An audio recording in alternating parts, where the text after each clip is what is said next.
దేవునికి వందనాలు, స్తోత్రం కలుగునుగాక. కూడి వచ్చిన సంఘటనలు స్థానీయ సంఘ కాపాడి ఈ ఊర్లో పెద్దలు చిన్నలు దేవుని వాక్యము వాయుగరణ ద్వారా వినిన దేవుని బిడ్డలు, ఫేస్బుక్లో వాట్సాప్లో దేవుని వాక్యం వినిన అందరికీ యేసు ప్రభువు పేరిట వందనాలు. గట్టిగా స్తోత్రం చెప్పండి. దేవునికి స్తోత్రం. రాత్రి దేవుడు మమ్మల్ని దీవించిన దాక మనం నేర్చుకున్న విషయము మీరు మర్చిపోలేదని అనుకున్నారు. ఒకసారి నేను చెప్తానండి. 1900లో 8 విధములున్న మనుషులు పౌలు గారు లేఖన భాగంలో రాయబడినది. మనం మొట్టమొదటిగా నేర్చుకున్నది ఏమంటే మొదటి మనుషులు, అది మనం నేర్చుకున్నారు. రెండవది ప్రకృతి సంబంధమైన మనుషులు, అది మనం నేర్చుకున్నారు. పాత మనుషుడు, అది మనం నేర్చుకున్నారు. కొత్త మనుషుడు, నూతన మనుషుడు, అది మనము నేర్చుకున్నారు. ఐదవది శరీర సంబంధమైన మనుషుడు, అది నేర్చుకున్నారు. ఆరవది ఆత్మ సంబంధమైన మనుషుడు. స్తోత్రం. ఆ విషయము ఆ దినములో నేను చెప్పుకొని ముగించారు. ఆత్మ అనుసరించి నడిచిన వాడే ఆత్మ సంబంధమైన మనుషుడు అని నేను చెప్పారు. ఇప్పుడు దేవుడు పరిశుద్ధాత్మ ఎలాగా చెప్పుతున్నారు, దాని ప్రకారం నడిచిన వాడే ఆత్మ సంబంధమైన మనుషుడు. ఈరోజు మనం నేర్చుకున్నామంటే 7వ మనిషి గురించి. మొదటి తిమోథెయుసు పత్రిక 6వ అధ్యాయము 11వ వాక్యము నుండి మనము నేర్చుకున్నాము. మొదటి తిమోథెయుసు పత్రిక 6వ అధ్యాయము 11వ వచనం. సరే అండి, నీవైతే వీటిని విసర్జించి. సరే అండి, మనం నేర్చుకున్న 7వ మనుషుడు దైవజనుడా. అంటే దైవజనుడా అంటే మ్యాన్ ఆఫ్ ద గాడ్. మనకు దేవుడు పిలిచిన ఏమండి? దైవ జనుడా. స్తోత్రం చెప్పాలి. దేవుడు పిల్లలు, ఆత్మ అనుసరించి నడిచిన దేవుని బిడ్డలు దైవజనుడు. స్తోత్రం అంటే ఆయన అర్థము the man of the God, దేవుని మనిషి. స్తోత్రం. మనం అందరూ ఎవరండి? దేవుని మనుషుడు. లూకా సువార్త 3వ అధ్యాయము 38 వాక్యం చదివినప్పుడు అక్కడ ఇంగ్లీష్ కూడా చదవాలి, తెలుగులో కూడా ఇంగ్లీష్ కూడా. Adam was the son of the God. English వేరే అలాగే ఉంది. నేను తెలుగులో చదవండి. Son of God, Adam the son of God. 3వ అధ్యాయం చివరి వాక్యం. లూకా సువార్త 3వ అధ్యాయము 38. ఆదాము దేవునికి కుమారుడు. ఆదాము దేవునికి కుమారుడు. మొదటి తిమోథెయుసు పత్రిక 6వ అధ్యాయం 11వ వచనం చదివినప్పుడు దైవజనుడు. ఈ వాక్యంకి ఆ వాక్యానికి ఏదైనా తేడా ఉందా? లూకా సువార్త 3వ అధ్యాయం 38 వాక్యము, మొదటికి తిమోథెయుసు పత్రిక 6వ అధ్యాయం 11వ వాక్యంకి ఏదైనా తేడా ఉందా? మేము చదివినప్పుడు ఏదైనా తేడా అనిపిస్తున్నారా? అందులో మనిషి, ఇందులో దేవుడు కుమారుడు. అవునా? నీకు అర్థం అవ్వలేదా? తిమోథెయుసు పత్రికలో దైవజనుడా అని పిలుస్తున్నారు. అక్కడ మొదటి ఎవరి పేరు? దేవుని పేరు. ఓకే. లూకా సువార్త 3వ అధ్యాయము 38లో ఆదాము దైవ కుమారుడు. పాత నిబంధనలు ఉన్న ఆ వాక్యం మీరు చూడాలి. ఆదాము దైవ జనుడా అని పిలవబడినప్పుడు, కొత్త నిబంధనలు వచ్చినప్పుడు ఆత్మ అనుసరించి నడిచిన దేవుని బిడ్డలకి పిలవబడి దైవజనుడా. దేవుని మాట అనుసరించి దేవుని నడిచిన వాడే దైవజనుడు. అందుకని ఈరోజు నీ చెప్పాలి, నా సాధారణ వ్యక్తి కాదు, నేను అసాధారణ కలిగిన వ్యక్తి. నా సాధారణ వ్యక్తి కాదు, నేను దైవజనుడు. హలో, మీరు ఒక మామూలు మనుషులు కాదు. మీరెవరండి? దైవజనుడా చెప్పాలి. దైవజనుడుకున్న అధికారము, దైవజనుడని ఆ పదానికి ఆ శక్తి, ఆ వాక్యమునుకున్న శక్తి ఏంటన్నదో ఇది సరిగా తెలియాలి. నేను ఈ రాత్రి చెప్పడానికి వాక్యంలోకి వెళ్తున్నాను. దేవునికి స్తోత్రం. దైవజనుడా అని పాత నిబంధనలో కొంతమందికి పిలిచింది. పాత నిబంధనలో కొంతమందికి ఏమైందండి? దైవజనుడా అని పిలిచారు. అది మనం నేర్చిన తర్వాత కొత్త నిబంధనలో ఉన్న దైవజనుడు గురించి మనము నేర్చుకున్నాము. అప్పుడు మనం కొత్త పాత నిబంధనలో ఎవరికి ఎవరు దేవుడు దైవజనుడా అని పిలిచారని మనం చూస్తాం. ద్వితీయోపదేశ కాండము 33వ అధ్యాయము మొదటి వచనం చూడండి. ద్వితీయోపదేశ కాండము 33వ అధ్యాయము అందరూ చూడండి. స్తోత్రం. అప్పుడు పాత నిబంధనలో మొట్టమొదటిగా దైవజనుడా అని పిలిచినది ఎవరికంటే మోషేకి పిలిచినట్టుగా పాత నిబంధనలో రాయబడింది. దేవునికి స్తోత్రం. ఈ దైవజనుడైన మోషే గారు మరణించిన మునుపే తన ప్రజలకి ఆశీర్వాదం ఇచ్చినప్పుడు చెప్పిన మాటే ఇక్కడ మనం చదివేది. ద్వితీయోపదేశ కాండము 33వ అధ్యాయము మొదటి వాక్యములు. దేవునికి స్తోత్రం. అప్పుడు నేను చెప్పుకోవాల్సిన విషయం మరి చెప్పకూడదండి. పాత నిబంధనలు మొట్టమొదటిగా పిలవబడిన వ్యక్తి ఎవరంటే దైవజనుడు మోషే. మోషే అని పదానికి అర్థం చెప్పండి. మోషే అని పదానికి అర్థం, మోషే అని పేరుకి అర్థం నీటి నుండి తీయబడినవాడు. మోషే అనే పదానికి అర్థము నీటి నుండి తీయబడినవాడు. స్తోత్రం చెప్పాలి.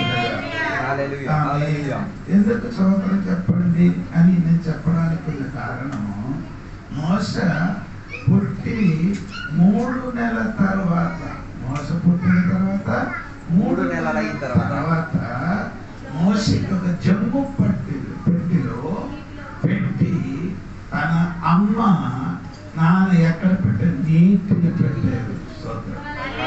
ఆ నీటి పెట్టినప్పుడు నీటి నుండి తీసుకొని వచ్చినప్పుడు అతనికి పిలిచిన పేరు మోషే అని పిలవబడింది.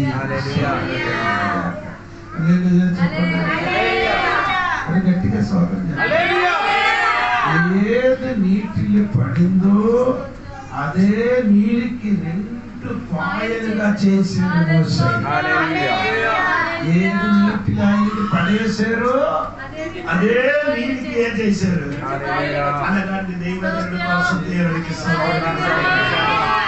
గట్టిగా దేవుడికి హల్లెలూయా. ఏది నీటిని నేను పడేశారో రాబో దినముల నీళ్ళని ఏం చేయాలి? విశ్వాసమును బట్టి 2 పాయలుగా చేయండి.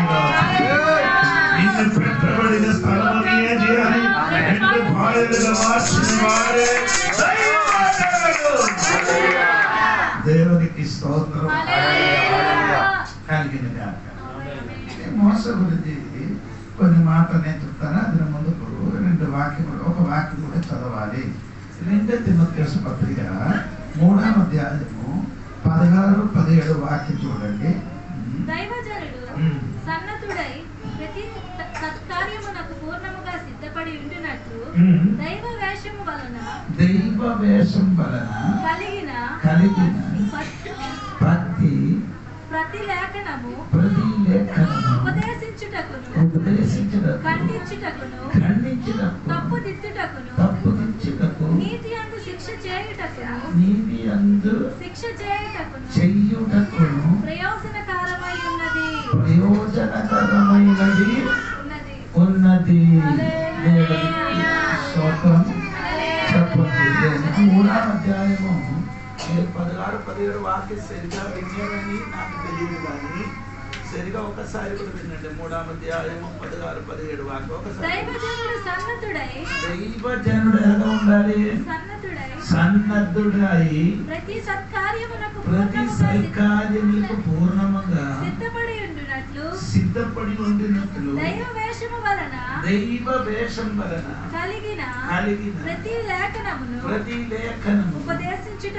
ఉపదేశించుటకు ఖండించుటకు తప్పు తిచ్చుటకు నీతి అందు శిక్ష చేయుటకును ప్రయోజనకరమై ఉన్నది. ఎవరు? దైవజనుడు. దైవజనుడు ఏం చేయాలి? 17వ వాక్యం సరిగా వినండి. దైవజనుడు ఏం చేయాలి? స్తోత్రం. ఖండించడానికి, ఉపదేశించడానికి. అప్పుడు దైవజనుడు అని పిలవబడిన దేవుని బిడ్డలు ఉపదేశించాలి.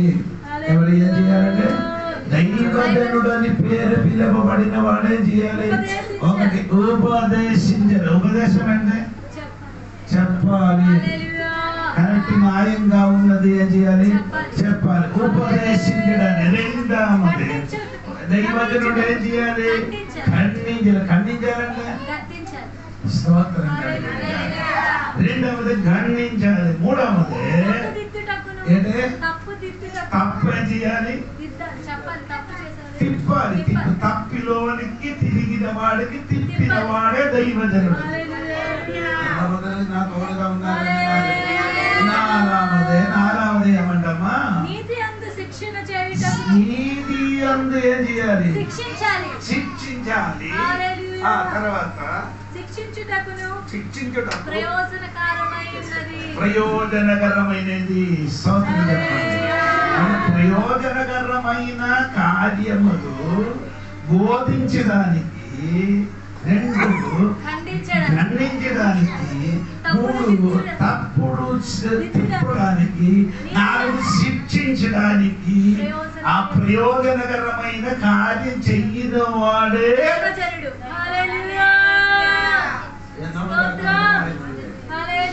అందరు ఇప్పుడు కూడా అనుకున్నారండి, నీ ఇక్కడ కూర్చిన మారు మనస్సు పొంది బాప్తిసం పొందిన ప్రతి దేవుని బిడ్డలు దేవునికి దైవజనుడే. మళ్ళీ ఒకసారి కూడా నేను చెప్పుతున్నా, మారు మనస్సు పొంది బాప్తిసం పొందిన ప్రతి బిడ్డలు అందరూ దైవజనుడే. దైవజనుడు అయితే ఉపదేశించాలి. దైవజనుడు అయితే ఏం చేయాలి?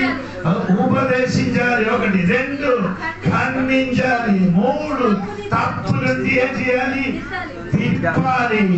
4 శిక్షించాలి.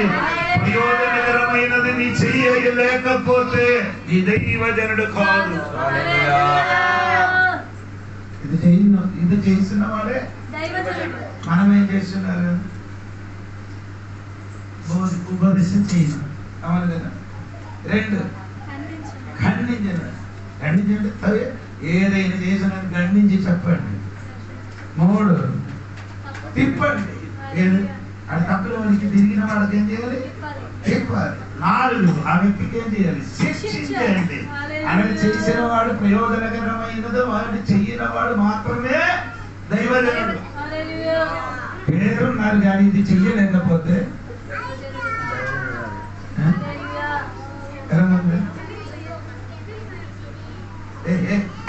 మాట్లాడితే నేను కొడతాను. నేను మాట్లాడుకో, నేను మాట్లాడకూడదు. పిల్లలందరూ ఎవరు మాట్లాడకూడదు, దాన్ని చూడరా. ఓకే, దైవజనుడు అని పిలువబడిన వాడు ఈ 4 విషయములు చెయ్యాలి. అటువంటి వాడికి ఏం పిలవబడుతున్నారు? దైవజనుడు.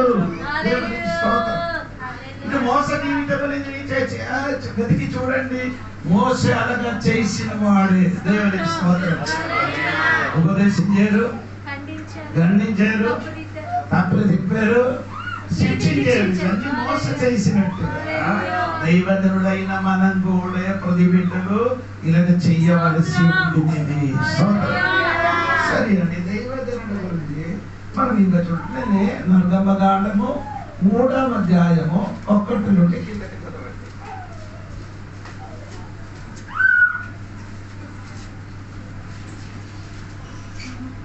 మోసే మిద్యాని యాజకుడైన యిత్రోను తన మామ మందను మేపుచు దైవజనుడు చెయ్యినది ఏమంటే మందలు మేపిన వాడే. దైవజనుడు మోస సాధారణ వ్యక్తి కాదు, మందను మేపిన వాడు.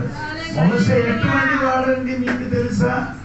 మోస గురించి బైబిల్ చెప్పిన వాక్యం అంటే అపోస్తల కార్యములు 7వ అధ్యాయములు మీరు చదవాలి. అప్పుడు మీరు చదివితే మాత్రము మోస గురించి దేవుడు చెప్పిన మాట, మీ ఐగుప్తు దేశములున్న సర్వ విధములున్న జ్ఞానము నేర్చుకున్న వాడే మోసే అని చెప్పుతున్నారు. అవును కదా?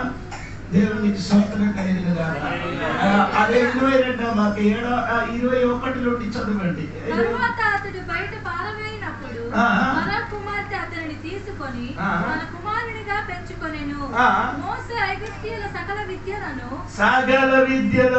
అభ్యసించి మాటలయందును కార్యమందును ప్రవీణుడుగా ఉండిన ఒకవాడు. మందల మేపిన వ్యక్తి సాధారణ వ్యక్తి కాదు. మాటే అందును సకల విద్యలు కార్యములందును ప్రవీణుడుగా ఉండిన అభ్యసించిన వాడు. స్తోత్రం.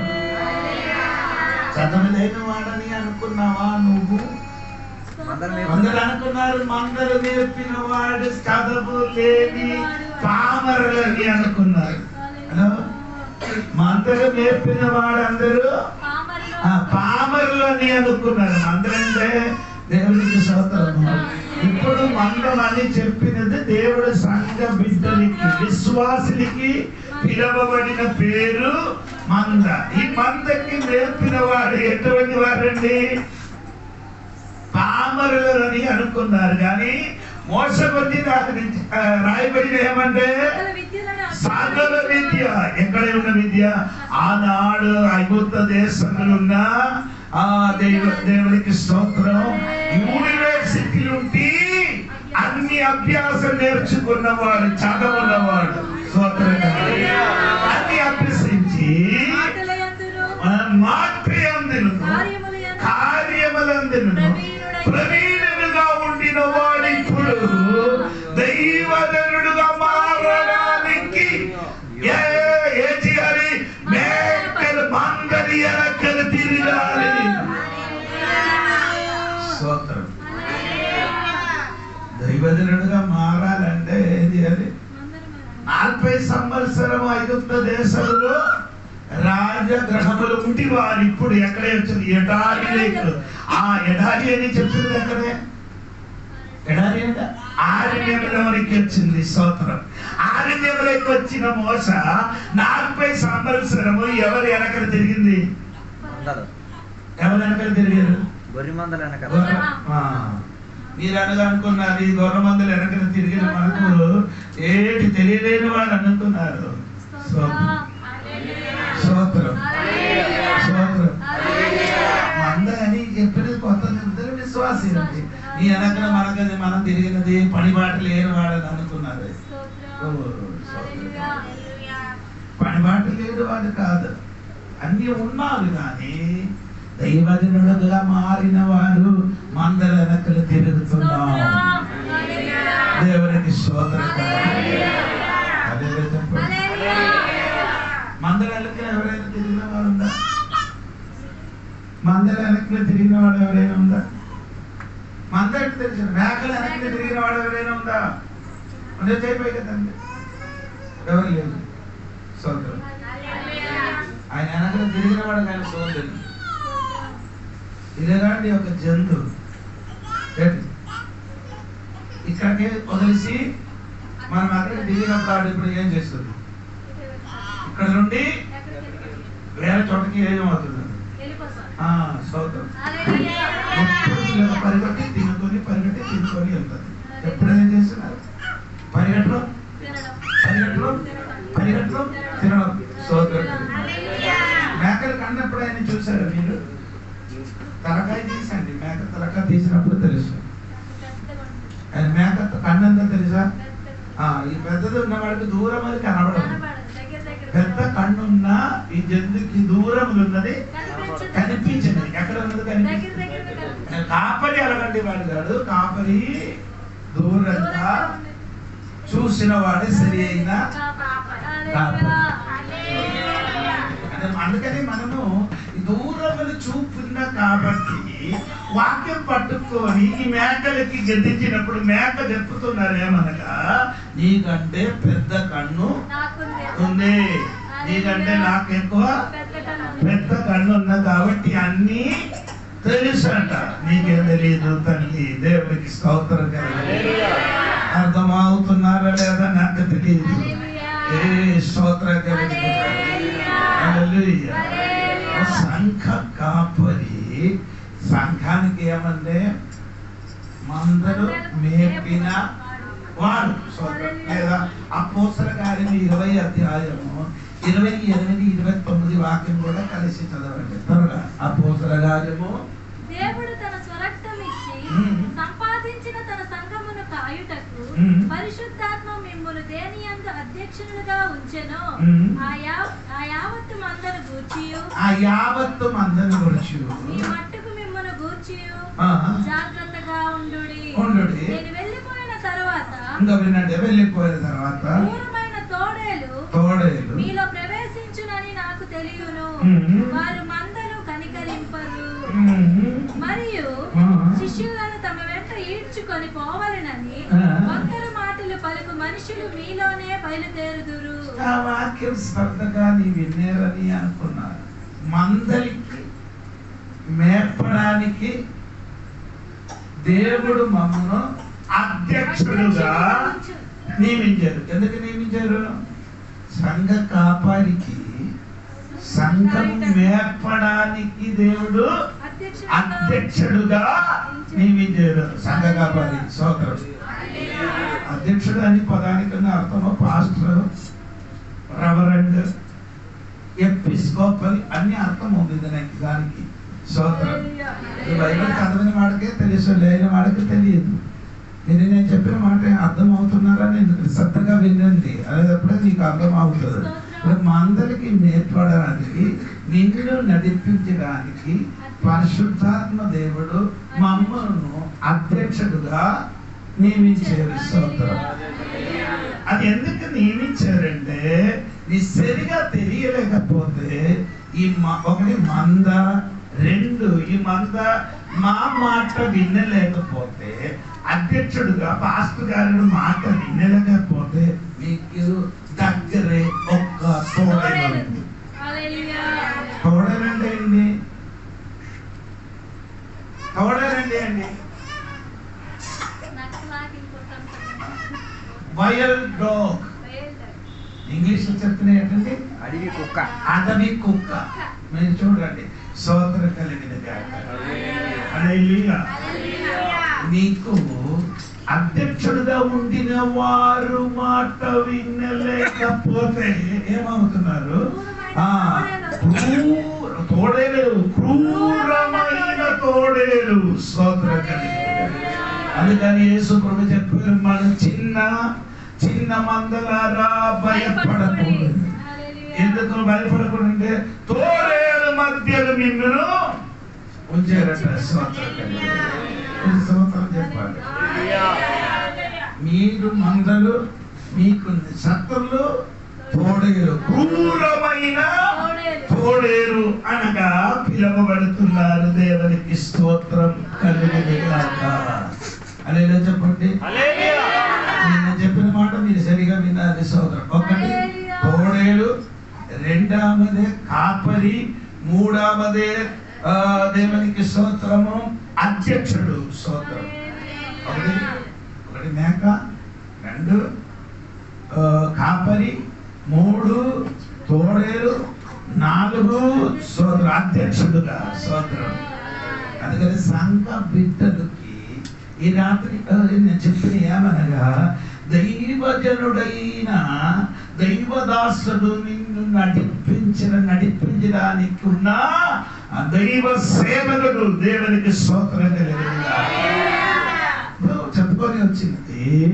ఒకటి మందలకి మేపినది కాపరి. దేవునికి స్తోత్రం కలిగిన ఈ చిన్న సంఘానికి మేపడానికి అధ్యక్షుడుగా దేవుడు నియమించిన వ్యక్తి ఎవరైనా అడిగితే ఆనందరావు గారు. ఆనందరావు గారు మాటకి అనుసరించి నడవలేకపోతే మీ ఎవరి చేతికి వెళ్ళిపోతుంది? క్రూరమైన తోడేలు. దేవునికి స్తోత్రం. మంచి కాపరికి కనబడలేకపోతే క్రూరమైన తోడేలుకి కనబడుతుంది. దేవునికి స్తోత్రం. హల్లెలూయా చెప్పండి. అని ఇంకొక పద కూడా చెప్పండి. నక్కలు అని చెప్పవచ్చు. స్తోత్రం. నక్కలు నిన్న ముక్కలు చేయను ముందుకు మంచి కాపరి దగ్గరికి వెళ్ళి పోవడం మంచిది. దేవునికి స్తోత్రం చెప్పండి. హల్లెలూయా చెప్పండి. కాపరి గురించి నేను చెప్పుతున్నాను. రెండవదే కాపరి అని పిలవబడినది 23 కీర్తనము 1వ వచనములో రాయబడిందంటే యెహోవా నాకు కాపరిగా ఉన్నారు. స్తోత్రం చెప్పండి. దేవునికి కొద్ది స్తోత్రం చెప్పండి. స్తోత్రం కలిగినగా యెహోవా నాకేమైందండి? కాపరి. దేవునికి స్తోత్రం కలిగినగా. అంటే దేవుడు బిడ్డగా సంఘానికి కాపరిగా ఉండినప్పుడు దేవుడు మనకేమైందండి? కాపరిగా ఉండినట్టుగా రాయబడి ఉంది. దేవునికి స్తోత్రం. అది చెప్పండి గట్టిగా.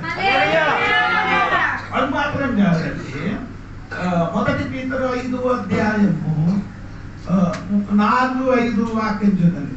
ప్రధాన కాపరి ప్రత్యక్షమైన స్తోత్రం చెప్పండి అమ్మా.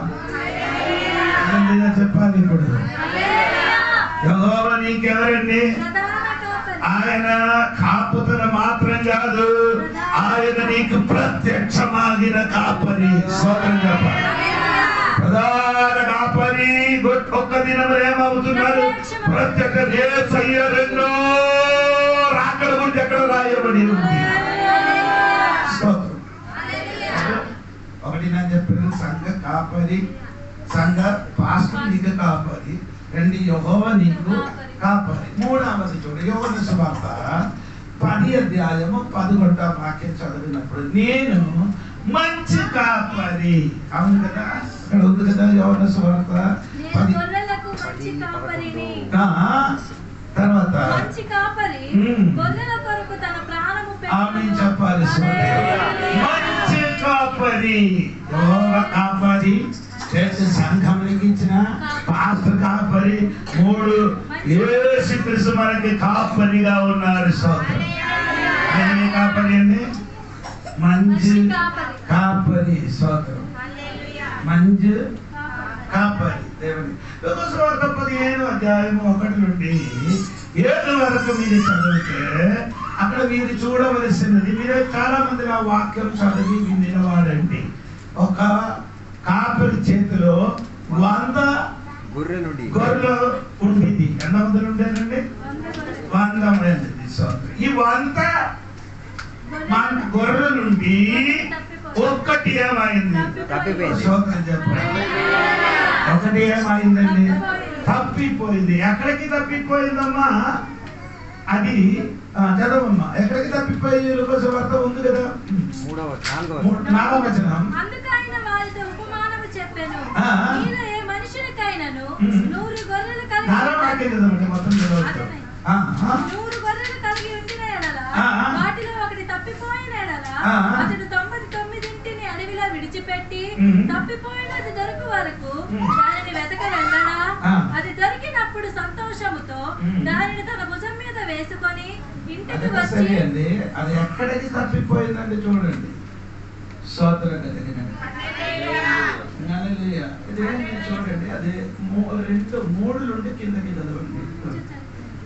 3 నుండి చదవండి కిందకి. అందుకైన వారితో ఉపమానము చెప్పాను.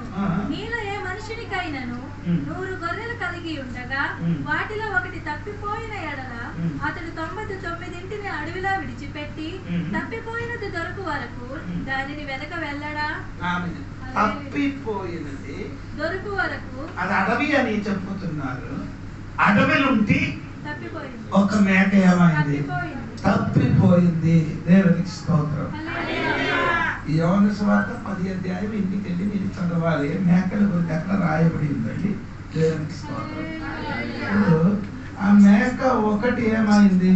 తప్పిపోయిన మేక 99 ఏం చేశాడు? అక్కడే విడిచిపెట్టి ఒకరికి మాత్రమే చేశాడు, వెతకడానికి వెళ్ళి. అప్పుడు తప్పిపోయిన మేకలకి ఏం చేశాడు? వెతికారు. ఆ తర్వాత అది ఆ మేకకి ఎలాగ దొరికింది తల్లి? తప్పిపోయిన మేకకి ఎలాగ దొరికింది? తప్పిపోయిన మేక ఎలా దొరికింది?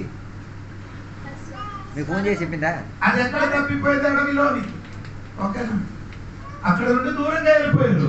ఆ మేక అక్కడ ఉండినట్టుగా ఈ కాపరికి తెలుసు. ఎలాగ తెలిసింది? తప్పిపోయిన చూడలేవే. ఎక్కడ తప్పిపోయారు కదా. ఎక్కడ ఈ మేక తప్పిపోతే ఎలా ఉంది? ఎప్పుడు ఒంటరితనం ఉండే మేక ఏం చేస్తుంది? అరుస్తుంది. స్తోత్రం. ఇప్పుడున్న మేక ఏం చేయదు. అరవది చచ్చిపోయిన టైంలో కాదు, గొంతు పిసికేటప్పుడు అరుతుంది. స్తోత్రం. ఇప్పుడున్న మేక ఏం చేయదు. కత్తి పేగ తండ్రి నైనా స్వామి రక్షించము అని ప్రార్థన. ప్రార్థన లేకపోతే ప్రార్థన ఉండదు. ఆదివారం మాత్రం చర్చికి వచ్చినప్పుడు ఆ చర్చిలో కూడా ఇంట్లో ఏం చేయండి, ప్రార్థన చేయరు. Acting cinema star. నీ చెప్తున్నా నీకు అర్థమైందా లేదా? ఇంటిని నీ ఏం చేయను, కానీ ప్రార్థనకి వచ్చినప్పుడు మోకరికి ఏం చేసేది? ఏ యాక్టింగ్ అమ్మా ఇది? ఇంటిలో లేనిది చర్చిలో ఏమంటున్నారు? నటించేస్తున్నాడు. ఇంటిలో ఉన్నదే, ఈ బయటలో ఉన్నది లోపల ఏముందో అది బయట కనిపిస్తుంది కదా. నీ ఇంటి లోపల ఏముందో అది బయటలో ఏం చేయాలి? కనబడాలి. కనబడాలి. ఇదారు కదా ఇంటికాడ ప్రార్థన ఉండదు. ఇంటికాడ అప్పుడు మనం అందరూ అనుకున్నారు ఏంట్రా నవ్వినాడు. అమ్మో ఎంత భక్తి వంతుడు, ఎంత ప్రార్థన పరుడు. కానీ ఇంటికి మాత్రం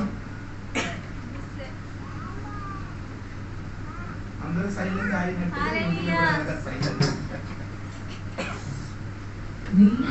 దేవుడు బిడ్డే అయితే యేసయ్య పెద్దలక్కడ లేచి ప్రార్థన చేసినట్టుగా, యేసయ్య సాయంత్రం ప్రార్థన చేసినట్టుగా నీ కుటుంబంలో ఏముండాలి? ప్రార్థన. అన్నిటికీ చూడండి, అన్నిలు పెద్దలక్కడ లేచి ఆడ చేస్తున్నారు, పూజలు చేస్తున్నారు. సాయంత్రం ఆయనకి ఏముంది? అన్నీ చేశాను. నీకు మాత్రమే లేదు ప్రార్థన.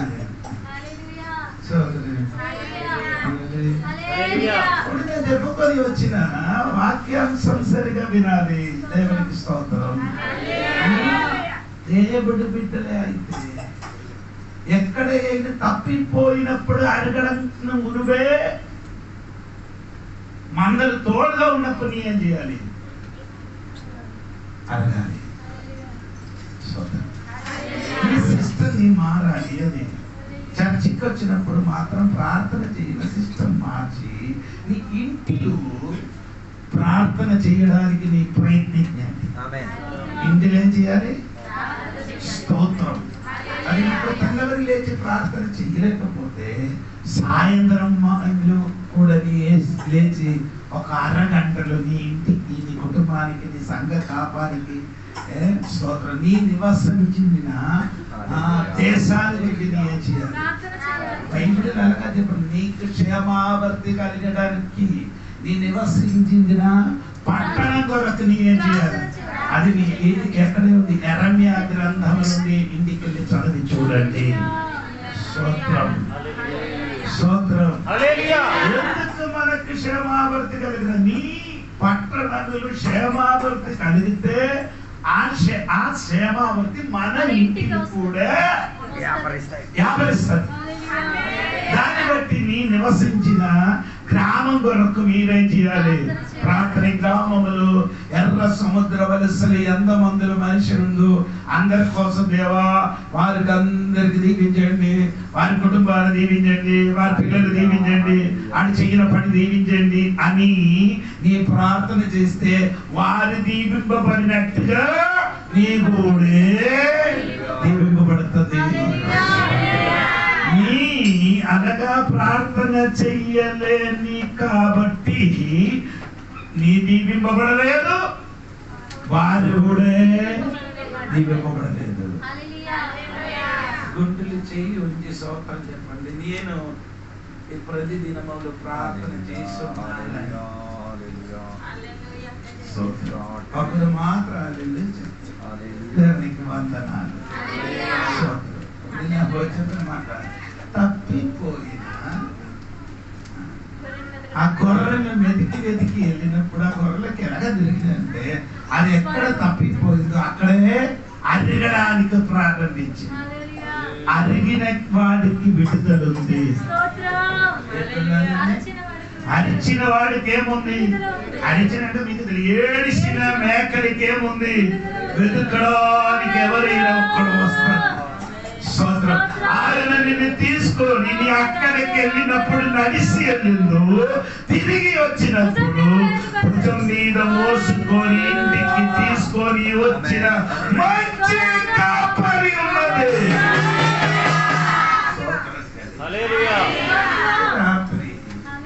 నేను ఎందుకు ఇలాగ చెప్తున్నానంటే చాలా స్థలంలో బాధ్య పరిచర్య చేశారని వెళ్ళినప్పుడు సోదర సంఘ బిడ్డల్లో ఆదివారం చర్చికి వచ్చినప్పుడు మాత్రం ప్రార్థన ఉన్నది. మిగిలిన దినములు ఏం చేయలేదు ప్రార్థన చేయ. అందరికీ నీ విన్నపము మీ అందరి ఇంటిలో ఏమున్నది? ఈ రోజులుంది ఏదైనా ఒక పూట దేవుడి సన్నిధిలో చేయాలి. ఒక అరగంటలు దేవుడి సన్నిధి ప్రార్థన చేయడానికి ప్రయత్నించండి. దేవునికి స్తోత్రం.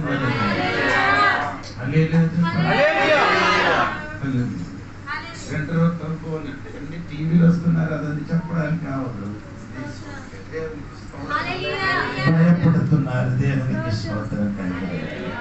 అప్పుడు నేను చెప్పుకొని వచ్చినది ఇప్పుడు మమ్మల్ని నటిపించినది ఎవరండి?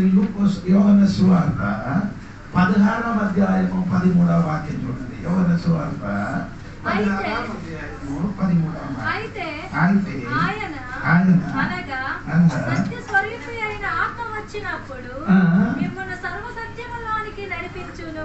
ఎప్పుడు నిన్ను నడిపించిన వారు ఎవరండి? సత్య స్వరూపి అయిన ఆత్మ నడిపిస్తున్నారు. ఇప్పుడు మనకు స్తోత్రం. సంఘం నడిపించిన కాపరి పరిశుద్ధాత్మ దేవుడు. ఆ సంఘం నడిపించడానికి పరిశుద్ధాత్మ దేవుడు సంఘంలో ఒక వ్యక్తికి అధ్యక్షుడుగా నియమించారు. ఆత్మ మమ్మల్ని నడిపించాలి. ఎవరు నడిపించాలి? ఆత్మ. ఇక్కడ చెప్పిన ఆత్మ అంటే ఏ ఆత్మ అండి? సత్యస్వరూపి.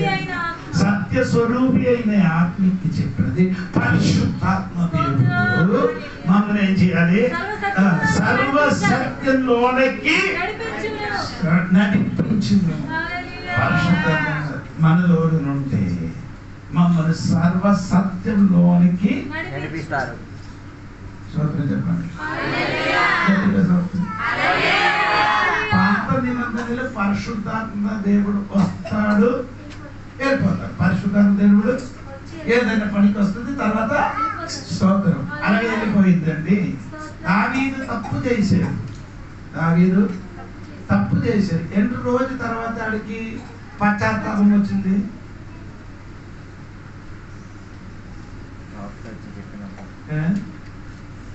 3 దినముల తర్వాత ఆయనకి ఏమొచ్చింది? ఎవరు వచ్చినప్పుడు? పరిశుద్ధాత్మ కాదు, నాథాన్ అని పేరు పిలవబడిన ప్రవక్తి వచ్చినప్పుడు ఆయనకి ఏమొచ్చింది? పశ్చాత్తాపం వచ్చింది. ఇప్పుడు మనకు పశ్చాత్తాపం ఎలా వస్తుంది? పాస్టర్ రావడానికి అక్కర్లే, విశ్వాసించే రావడానికి అక్కర్లే. ఎవరు వస్తారని? ఆత్మ వచ్చినప్పుడు సర్వ సత్యములోనికి మమ్మను నడిపించును. పరిశుద్ధాత్మ దేవుడిని హృదయం లోపలికి వచ్చి నేను ఏ చేసిన సర్వ సత్యములోకి నిన్ను నడిపించును. మన పాట పాడుతున్నారు. దేవుడికి పరిశుద్ధ ఆత్మ నన్ను కంట్రోల్ చేసి నడిపించను. పరిశుద్ధాత్మ దేవుడు వస్తే మాత్రం ఎలా వస్తుంది? కంట్రోల్ వస్తుంది. ఇప్పుడు నేను ఇక్కడికి వచ్చినప్పుడు ఒక అమ్మ అది అన్ని అమ్మ ఎక్కడ గుడి ఉందో ఆ గుడికి వెళ్ళి ఏం చేస్తుంది? మొక్కుతున్నారు. అంటే అదే ఏంటంటే ప్రతి వారం ఏం చేయను, మాంస అటువంటి ఆహారం ఏం చేయను, ముట్టుకుంటూ స్నానం చెయ్యకుండా భోజనం చెయ్యను అని వంటగదిలోకి ఏం చేయను, ఎల్లరు. ఇదన్నీ ఉన్నాడు. ఆడు భర్త చెప్తున్నా, అయ్యా ఇదన్నీ చేస్తున్నారు కానీ ఇది ఎక్కడెక్కడ గుడి ఉన్నారు కానీ ఆడు కోపం చూస్తుంటే నాకు భయం అంటారు. చెప్పారు కోపం అంటే తెలుసా? కోపం ముందుకి డీ కలిపండి. కోపం వెళ్ళకి ఇంగ్లీష్ లో అంటే చెప్తాను తమ్ముడు. ఆంగ్లేయుడు ఫ్రెండ్ డీ కలపడం, ఆంగ్లేయుడు ఫ్రెండ్ డీ కలుపు. కోపం ఏమవుతుంది? కోపం ఎక్కువ అయితే ఏమవుతుంది? అందరికీ ఉన్నారా? నీ డేంజర్. డేంజర్ అంటే ప్రమాదం. కోపం ఉన్నవాడు ప్రమాదమైన వాడు. మనం కూడా అన్ని ఉన్నారు కానీ అన్ని ఉన్నారు. ఉపవాసం ఉంది, చర్చికి వెళ్ళడం ఉంది, ఎట్లేదు స్వభావం ఇప్పుడు వరకు. అమ్మ చెప్తున్నారండి ఇప్పుడు నాకు వయసు తక్కువ ఉంది, కొంచెం పెద్ద వయసు ఉన్నప్పుడు 50 వయసు వచ్చినప్పుడు మారుతుందా? మారిపోతుందా? లేదండి. చిన్నప్పుడు ఉన్నది తెలుగులో కూడా సామెతలు ఉంది కదా, మొక్కే వంగనది మారైన. ఎప్పుడు మారలేకపోతే ఎప్పుడు మారతాను తల్లి. సైలెంట్గా స్తోత్రం చెప్తే చాలు. నేను చెప్తున్నాను అప్పుడు నేను చెప్పుకొని వచ్చినది. ఇప్పుడు మమ్మల్ని నడిపించినది పరిశుద్ధాత్మ దేవుడు అయిన కాపాడి. నేను చెప్పిన మాట మంచి చెప్పకూడదండి. కాపారి అని చెప్పినది యెహోవా కాపారి, 2 యేసయ్య కాపారి, 3 సంఘం నడిపించిన వాడు కాపారి, 4 పరిశుద్ధాత్మ దేవుడు కాపారిగా ఉన్నారు. సోదరు సరైన మనసు నుంచి నిర్గమకాండము 3వ అధ్యాయములో 1 నుండి కిందకి చదవండి. ఇది మనసు నుంచి.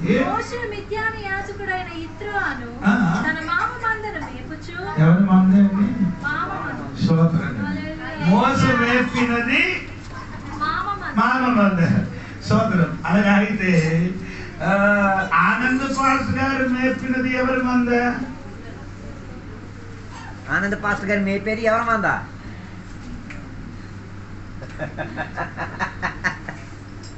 మోసే మేపింది మామగారి మంద అయితే ఆనంద్ పాస్టర్ గారు మేపినది ఏ మంద? దేవుడి మంద. మోస కొడైన బాట కొడుచి అక్కడ సస్సురు చెల్లి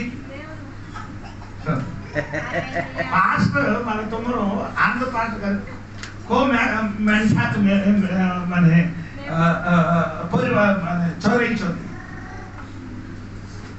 ఒడియాల పిల్లలు కదా చెప్పండి. పాస్టర్ గారు ఎవరి మందలు మేపుతున్నారు? దేవుని మందే. వైఎస్ వాళ్ళ సంబంధ. ఏ మంద అండి? వైఎస్ వాళ్ళ సంబంధ. ఏ మంద అండి? ఇది అయ్యగారి మంద కాదు, దేవుడు మంద. వైఎస్ వలసలో ఉన్న సంఘ బిడ్డలందరూ ఎవరి మంద అండి? దేవుడు మంద. దేవుడు మంద. దేవుడు మంద ఎవరు మేపుతున్నారు? ఆనంద్ పాస్టర్ గారు. ఈ యొక్క మంద మాటలు వినలేదు అనుకో, కొన్ని మందిలో కొన్ని మేకలు ఉంది కదా, ఇక్కడ అక్కడికి వెళ్తే ఇక్కడికి వెళ్ళిపోతానండి. ఏంటో ఏం చేస్తుంది ఆడికి? ఆ మందకి ఏం చేస్తుంది? మేక మధ్యలో ఉన్న మంద ఒక మేక, మా మేక ఇక్కడికి అక్కడికి ఎక్కువ తిరిగితే ఏం చేస్తుంది దానికి?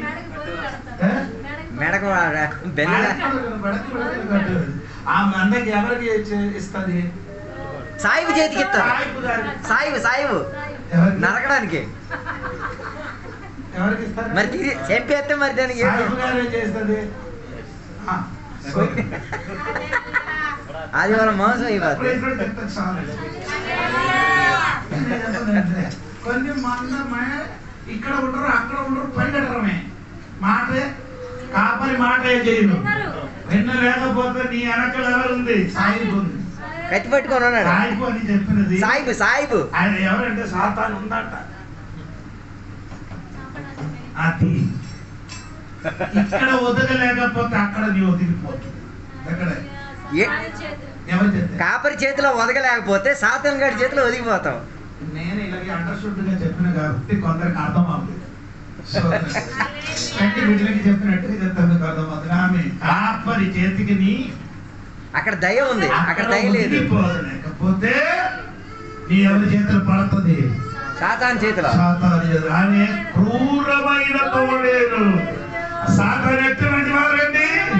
ఆయన చేతులు పడిన అనుకో, దయా దాక్షిణం లేదు, కనికరం లేదు.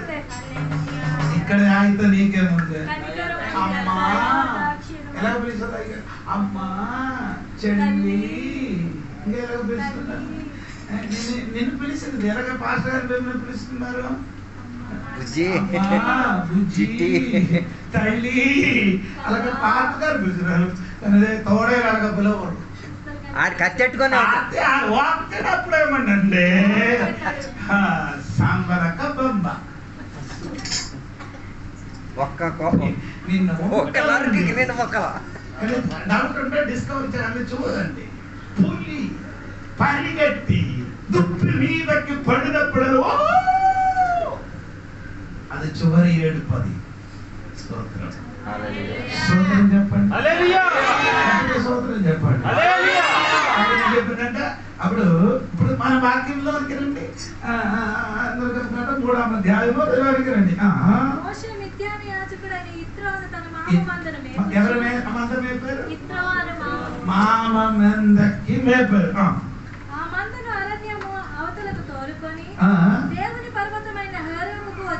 స్తోత్రం చెప్పండి. ఎక్కడికి వచ్చారండి? దేవుడు పర్వతమైన హోరేబుకి వచ్చింది. ఇక్కడే సరి అయిన దైవజనుడికి ఉన్న దేవునికి దైవజనుడు కొన్ని ఎన్కౌంటర్ ఉన్నారు. ఎన్కౌంటర్ కి ఇంక తెలుగులో ఏం చెప్తామా? ముఖాముఖ దర్శనం. స్తోత్రం. దైవజనుడు దీని సబ్జెక్టు 7 విధములున్న మనుషులు, 6 విధములున్న మనుషులు చెప్పారు. 7వ మనుషుడు దైవజనుడు. అదే కొద్దిగా చెప్పుకొని వచ్చింది. మోసకి పిలవబడిన వాడు దైవజనుడు. దైవజనుడైన మోసకి దేవునితో ఏమైంది? ఎన్కౌంటర్ అయింది. ఎక్కడే కొంత పైనికి. స్తోత్రం కలిగింది. ఆ వాక్యం ఒకసారి కూడా చదవమ్మా. ఆ మందను అరణ్యం అవతలకు తోలుకొని దేవుని పర్వతమైన హోరేబుకు వచ్చెను. ఒక పొద నడిమిన అగ్ని జ్వాలలు. స్తోత్రం చెప్పాలి. ఆ కొండ పైకి వచ్చినప్పుడు ఈ మందలకి ఇవతల నుండి అవతలకి తీసుకొని వెళ్ళడానికి వెళ్ళినప్పుడు అది మధ్యలో ఏముంది? ఇవతల అవతలకి మధ్య ఏముంది? ఒక ముళ్ళు పొద ఉంది. స్తోత్రం కలిగిన స్తోత్రం చెప్పచ్చు. దైవజనుడు ఇప్పుడు ఎక్కడికి వచ్చారంటే ముళ్ళు పొద దగ్గరికి దూరంగా దూచాడు. చూడమ్మ, చదవమ్మా. అతనికి ప్రత్యక్షమాయెను. అతడు చూచినప్పుడు అగ్ని వలన ఆ పొద మండుచుండెను. చెప్పండి, పొద కాలిపోయి చెప్పండి. ఈ ముళ్ళు పొద ఏమవుతున్నారు? మండుతున్నది కానీ కాలిపోదలేదు. ఇది మునుపట్టిది దినములు ఏదో పొద మీదకి అగ్గి దిగితే ఆ పొద ఏమవుతుంది? కాలిపోతున్నది. ఇప్పుడు ఏమవుతున్నారు? ఈ పొద ఏమవుతుంది? ఈ అటవీలో అగ్గి ముట్టకుండా అగ్గి ఎలా వస్తుంది చెప్పచ్చా? అటవీలో మనుషులు అగ్ని ముట్టకుండా, అగ్ని ముట్టించకుండా ఎలాగే అగ్ని వస్తుంది? అడవిలో అగ్గి ఎలా వచ్చేది? ముట్టించకుండా ఎవరు అగ్గి ముట్టించుకోక్కర్లేదు. ఎలాగ అగ్గి కాలుతుంది? అడవిలో మంటలకు వస్తుంది. కొమ్మలు రుద్దుకుంటాయి. ఏమవుతుంది? గాలి కొట్టినప్పుడు ఏమవుతుంది? రుద్దుకొని రుద్ది ఆ చిన్న మంట వస్తుంది. ఆ మంట పెద్ద ఆ మంటగా మారిపోతుంది. దేవునికి స్తోత్రం. ఇది మోస చూసింది. ఏది? ఈ మంట ఏది? ఇక అగ్గి ముట్టినప్పుడు పొద ఏమవుతుంది? కాలిపోగినది చూసింది. కానీ ఈ మంట ఏమవలేదు. పొదలోనికి దిగినప్పుడు ఏమవలేదు. ఆమె చెప్పాలి. శ్వాసన కలిగిందా? అదే చెప్పాలి. రాత్రి దేవుడు నీతోనే మాట్లాడితే ఏమనగా, నీ మీదకి అగ్ని వంటి శోధనలు పడుతున్నారు కానీ నీ కుటుంబం, నీ జీవితం ఏమవలే. నీ జీవితంలో సమస్యల రోగములు అన్ని వచ్చి నీ జీవితం ఇప్పుడు ఈ వాక్యం పరిచర్య చేసినప్పుడు అగ్ని మండినట్టుగా మండుతున్నది. బయటిలున్న మోస చూసినప్పుడు కాలిపోయినట్టుగా కనిపిస్తున్నారు.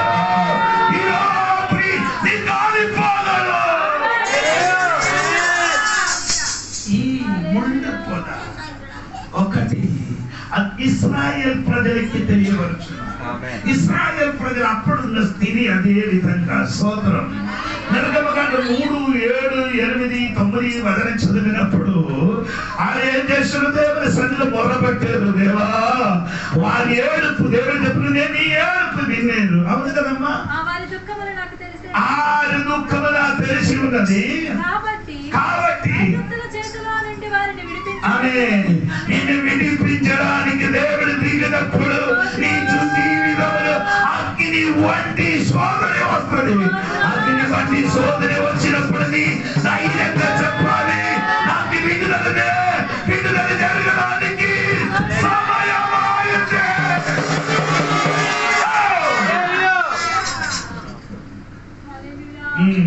హలో, అందరూ ఉన్నారు కదా?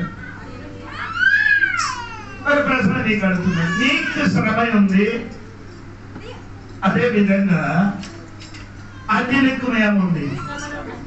అది మనకుంది, అనుకుంది. అది శ్రమ లేదా? ఉందా లేదా? ఎవరు చెప్పలేదు. చూడండి, యోబు గ్రంథం 14:1. యోబు గ్రంథం 14 మొదటి వచనం చూడండి. యోబు గ్రంథం 14 మొదటి వచనం. త్వరగా. అంటే ఎవరండి? స్త్రీ కన్నిన వాడు మిక్కిలి కొద్ది దినములు ఏముంది అంటే స్త్రీ ప్రసవించిన అందరికి మిక్కిలి ఏముంది? బాధ అంటే శ్రమ ఉందట. అది మనకు అందరికి ఉంది. మనకెందుకు శ్రమ? మనకెందుకండి శ్రమ?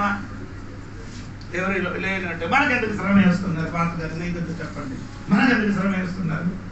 దేవునికి దగ్గర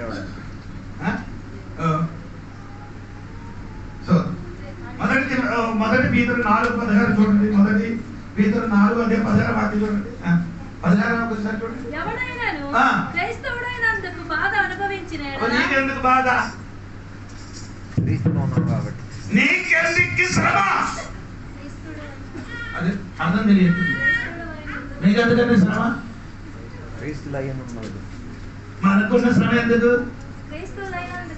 క్రైస్తవుడు అయినందుకు మనకేముంది? సోదరు చెప్పండి. ఆడికొక్క శ్రమ, మనకి 2 శ్రమ. ఏంటి నేను చెప్పిన అర్థం అవ్వలేదు. స్త్రీ ప్రసవించిన అందరికి ఏముంది? బాధ ఉంది. అందరికీ బాధ ఉంది. వారికి బాధ ఉంది, మనకి బాధ ఉంది. మనకి ఇంకా ఒక్క బాధ కూడా ఉంది. ఏది? క్రీస్తులున్న కాబట్టి మనకేముంది? అర్థం ఎంతమందికి తెలియదు. అందుకని నీ పలకకూడదు. ఏది నాకు శ్రమ ఎందుకు, ఆడు శ్రమ లేదు మనకు. ఆడి శ్రమ ఏంది, మనకి శ్రమ వచ్చిందంటే క్రీస్తునంటే క్రీస్తులు ఉంటిన కాబట్టి, యేసయ్యకి వెంబడించిన కాబట్టి. యేసయ్యకి వెంబడించలేకపోతే నీ ఒక్క శ్రమే ఉంది. Only one. మారమతి పొందలేదే, బాప్టిజం పొందలేదే, సారాయి తాగండి, వీడి తాగండి, అన్ని తాగండి, నీకొక్క శ్రమ. మనం యేసయ్యలో ఉంటిన కాబట్టి మనకేముంది. యేసు ప్రభు ఈ లోకంలోకి వచ్చినప్పుడు అన్ని మంచి పని చేశారు కదా. ఆయన లేని లేదు, పాపం లేని ఆయనకి ఎంత ఏమొచ్చింది, ఎక్కడ శరీరము. అదే 4వ అధ్యాయం మొదటి పీతరు 4వ అధ్యాయములో మొదటి చదివినప్పుడు క్రీస్తు శరీరమందులో ఏమైంది, శ్రమ పడింది. తర్వాత కనుక అటు మనసు నీ కూడా ఆయుధం ధరించుకోదండి. క్రీస్తుకి శరీరం ఏముంది, శ్రమ ఉండినట్టుగా మనకు కూడా ఈ శరీరమును జీవించినప్పుడు క్రీస్తుని నమ్మిన కాబట్టి మన శరీరములు మనకేముంది,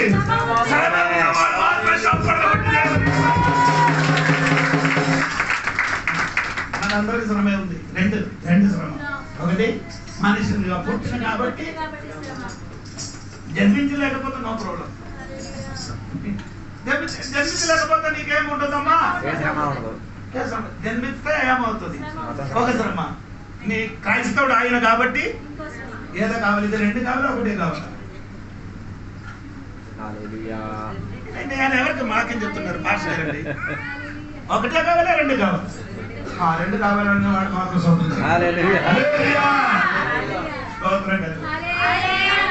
ప్రాబ్లం అండి. క్రైస్తవుడిగా ఉండిన కొందరు ఇంటి నుండి పిశాసు మాట్లాడుతున్నారు కదా. మన దేవుడు నమ్మిన కాబట్టి మనకేముంది, గోడ పిశాసే. స్త్రీల నుండి పుట్టిన వాడికి అందరికేముంది, మనుషుడిగా పుట్టిన వాడికి అందరికేముంది, శ్రమ లేని వాడి లోకంలో ఇంకా మనకి ఎక్స్ట్రా ఒకటి కూడా ఉంది. క్రైస్తవుడు ఆయన కాబట్టి, యేసయ్యకు వచ్చిన కాబట్టి, యేసయ్యకు శరీరముల శ్రమ కలిగినట్టుగా మనకు కూడా శరీరములు ఏముంది, అదొక్క ఆ శ్రమ నీకు ఎదిరించడానికి ఆయుధం ధరించిన ఒక సైనికుడు.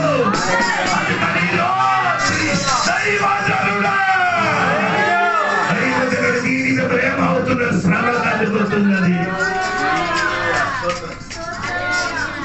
ఎవరికి నా చెప్తున్నారు, కదలలేదు మీరంతా స్తోత్రం కలిగి. ఎందుకంటే చెప్పడానికి ఇష్టం, ఫ్యాన్ పైన ఉన్నా కాబట్టి భయపడుతున్నారు. నేను చెయ్యన పైకి ఎక్కడానికి ఆశ ఉంది కానీ అది నన్ను భయపడుతున్నాడు. స్తోత్రం.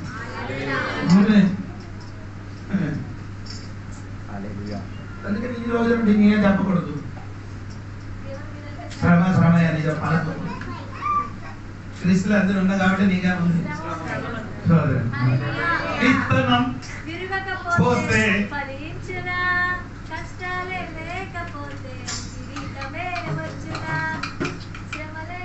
ఈ పాటని పాడుతున్నదే చెప్పి నీ ఆ పాట పాడు, అర్థం తెలుసుకొని పాడండి. ఈ అమ్మ గురించి కాదు, మీ గురించే చెప్తున్నాను. పాట పాడుతున్న పాట అర్థం ఇప్పుడు కూడా అందరూ చెప్పలు కొడుతున్నారు కదమ్మా. పాడినప్పుడు ఆలోచించబడదు. నీకు అది నీకు సంబంధం లేకపోతే నీ పాడదు. కొన్ని పాట నాకు సంబంధం లేదు, ఎందుకంటే నేను సైలెంట్గా కూర్చున్నాను. అందుకే ఏంటంటే డిస్కో డాన్స్ పాట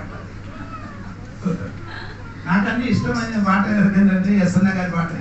బాగా అందరూ కొంచెం పిక్చర్ అటు ఇటు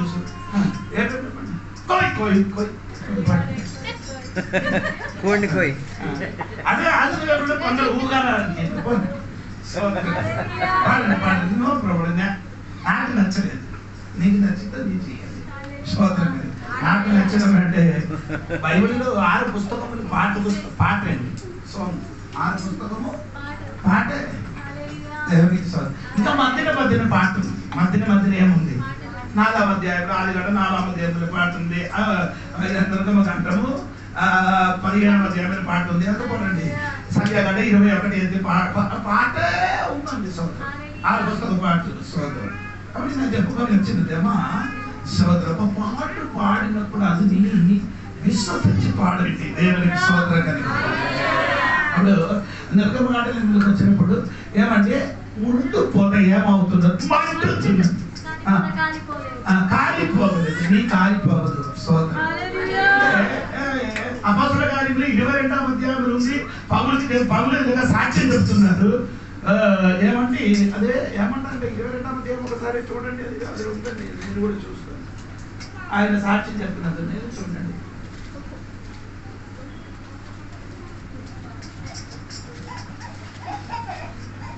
జరిగిందా 22వ అధ్యాయంలో?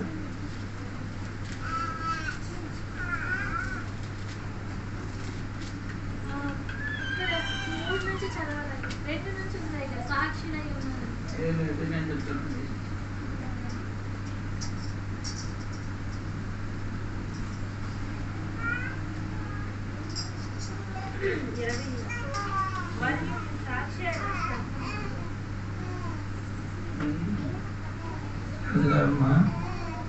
అమ్మా 26వ అధ్యాయం, మా పుస్తకం 26వ అధ్యాయము 14వ వాక్యం చూడండి.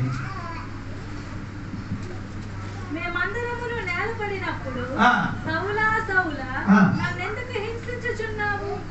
మునికోలలకు ఎదురు తన్నుట, మునికోలంటే ముళ్ళుతోని ఎదురు తన్నట కష్టమని. అప్పుడు ముళ్ళుతోని ఎదురు తన్నడం నీకు కష్టం. అప్పుడు ముళ్ళని చెప్పినది ఎవరు? అపోస్తలుల కార్యం 9వ అధ్యాయము 1 నుండి చదవండి.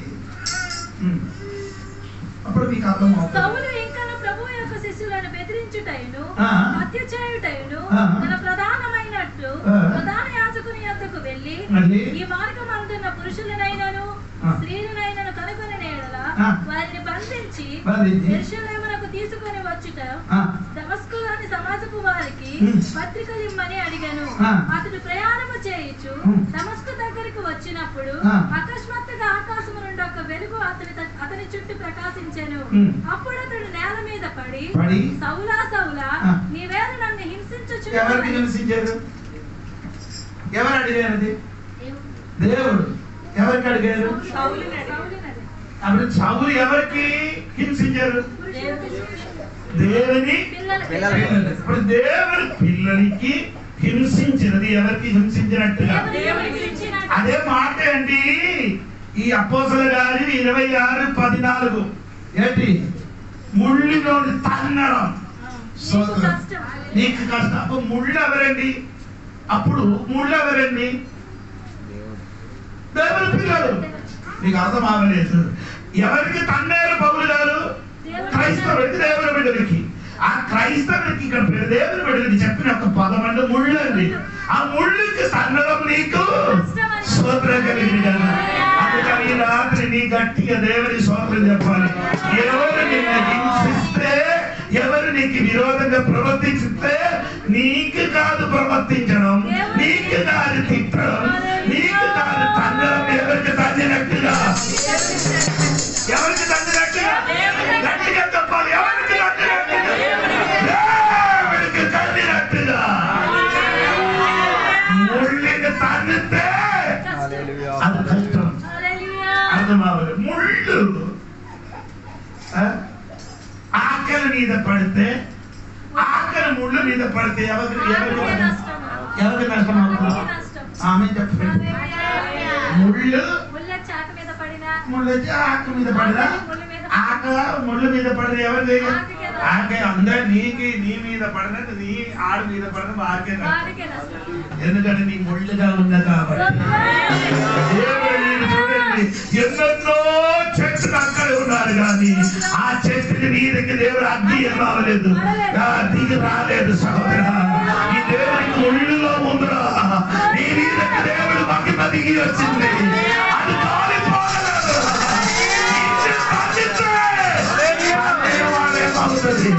కష్టమనిగా వస్తుంది. ఇప్పుడు నీకు అది తెలియదు.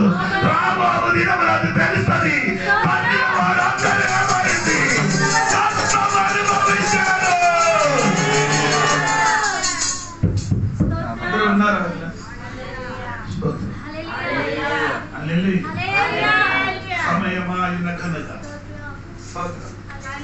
హల్లెలూయా చెప్పడానికి ఇష్టముందండి. ఆమేన్. ఇశ్రాయేలు ప్రజలకి ఏం చేశారు? 70 సంవత్సరం ఎక్కడికి తీసుకొని వెళ్ళిపోయారు? బబులోనికి తీసుకొని వెళ్ళిన తర్వాత బెల్షస్సర్ అని చెప్పబడిన రాజు యెరూషలేమును తీసుకొని వచ్చిన పాత్రలు ఏమి తెచ్చి తాగారు? మద్యం తెచ్చుకొని తాగారు. మద్యం తెచ్చి తాగినప్పుడు ఒక చెయ్యి ఎక్కడికి వచ్చేది? గోడ మీదకి వచ్చి రాత రాసింది. గోడ మీదకి వచ్చి రాత రాసేది. మెనే మెనే తెకేలు ప్రశ్న. ఆ లెక్కింపబడిన ఆ అర్థం తెలియని మునువే ఆడ ఎమకలు ఏమైంది? కదిలింది. స్తోత్రం కలిగింది. 5వ అధ్యాయంలో దానియేలు గ్రంథం 5వ అధ్యాయంలో 1 నుండి చివరి వరకు మీరు ఇంటికి వెళ్ళి చదవండి. ఆ రాత్రి ఆడు చచ్చిపోయినట్టుగా బైబిల్ రాయబడింది. దేవునికి స్తోత్రం. ఇశ్రాయేలు ప్రజలకి బాధపట్టిన ఒక్కొక్క రాజులు కూడా దేవుడు ముట్టకుండా వదలలేదు. ఇశ్రాయేలుకి ఎక్కువ బాధపట్టిన ఫరోవైన రాజులకి దేవుడు ఏం చేశాడంటే ఎర్ర సముద్రం ఏం చేశాడు? ఆయనకు ముంచి చంపేరు. దేవుడికి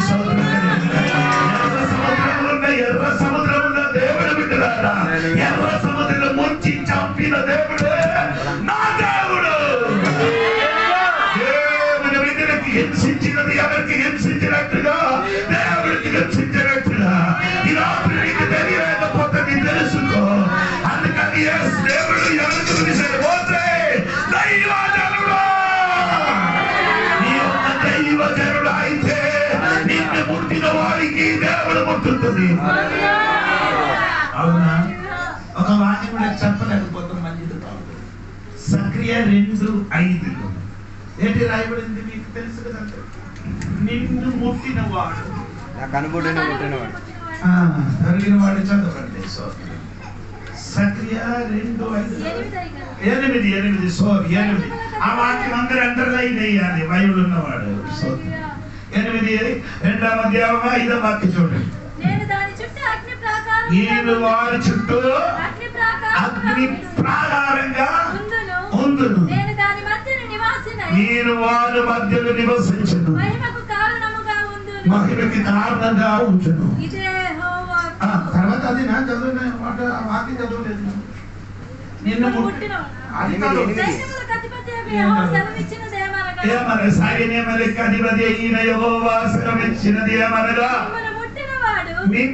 ముట్టిన వారు ఎక్కడ ముట్టారండి? ఎక్కడ ముట్టిన? కన్నుముట్టేదండి.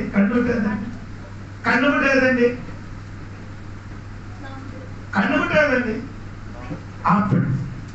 నేను ఇంగ్లీష్ చెప్తున్నానండి. ఆ నలుపుగా ఉన్నది. ఆ నలుపుగా ఉన్నది ఆపిల్ అని చెప్తున్నాను. ఐసికే కాదు, ఆపిల్. దేవునికి స్తోత్రం. లేకపోతే English that is the Apple of his I. స్తోత్రం. అప్పుడు నిన్ను ముట్టిన వాడు ఎక్కడ ముట్టారు? తన కన్ను ముట్టాలంటే ఆ దేవుని కన్ను గుడ్డులో ముట్టినట్టు. అలా ముట్టిన వాడికి దేవుడు తెలుసుకోవా లేదా?